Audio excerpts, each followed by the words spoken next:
দুনিয়া তো আমি খাইতে দেই বান্দা, দুনিয়া আটকাই না, ডাকলেও খাওয়াই, না ডাকলেও খাওয়াই।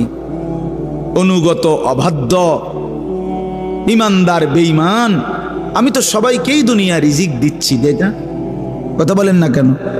সূর্যের আলো কাফের বেঈমানের বাড়িতে ওঠে না? চাঁদের আলো ওঠে না? দুনিয়া তারা ভোগ করছে কিনা বলেন?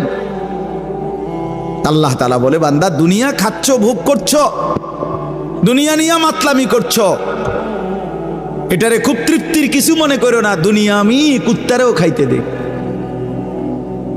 ছেলেরা মনে রাখো, শুধু ভাত মাছ খাইতে পারতেছো আর ঘুমাইতেছো আর মোবাইল টিপতেছো আর নর্তকী দেখতেছো, আল্লাহ চেনো না, আখিরাত চেনো না, কবর চেনো না, মৃত্যু চেনো না, জাহান্নাম বুঝো না, জান্নাত বুঝো না, আল্লাহর ভয় বলতে কিছু চেনো না। শুধু মনে করছো খাইতেছো আর ঘুমাইতেছো। রাস্তার কুত্তার দিকে তাকাইও, ওই কুত্তাও খায় আর ঘুমায়।